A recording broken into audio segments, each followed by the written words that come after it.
Hi, I'm Dr. Ann Stirling Hastings here in Southern California, Camarillo, talking more about shame. And as I start to make this video, I'm having the emotional experience of being just delighted that we can change this feeling.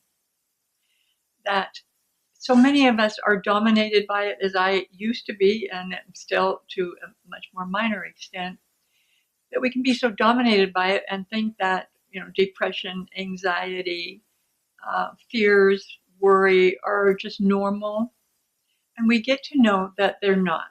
And that going to therapy just to take care of a symptom might be great, but that we can actually work on the underlying causes. So, looking at shame, what's the first step? I actually live it all the time, which is observing. Observing yourself, observing how you're feeling, taking a breath to draw your attention to yourself. And as Dr. Joe Dispenza, my meditation teacher, was saying just this morning on his website, put your hand on your heart. By putting your hand on your heart, it calls your attention to love, the center of where we live, and where he says our souls exist. And actually so does Buddhist practices, that is where our soul exists, if you call it that. Higher self is another word. Call attention to yourself. Mindful meditation, for those of you that know that concept and know how to do that. So if you get in touch with yourself and what's going on, and then just notice. Now, you can hold in the back of your mind that it's shame that you're wanting to learn about, because you know from reading my book or listening or just knowing that shame is the underpinning of all of these negative feelings.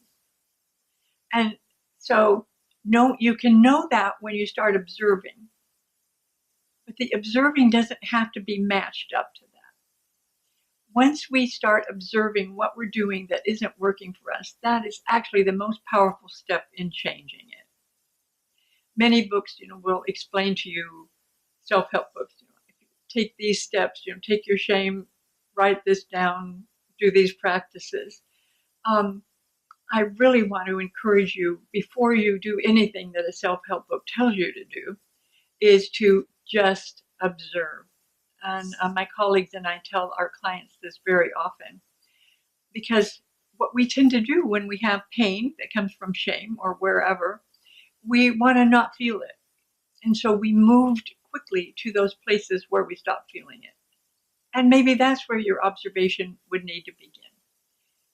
Why do I suddenly want to get in the car and go somewhere? Or why do I want to do something that isn't just for the pleasure of doing it, or isn't just the next right thing? So notice you're observing. I think I don't have much more to say about this at the moment. And again, I would love to hear your comments, and also to share with other people that are reading the comments. What is it that you do that you're getting onto that is about avoiding feeling shame?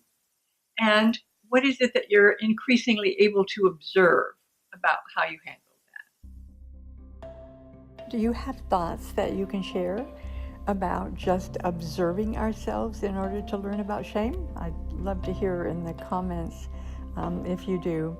So would you please share this with your family and friends and anybody who you think might be in the need of healing shame? That would be great. Also, please like and subscribe for more, and I will have a new one up at least once a week for some time to come.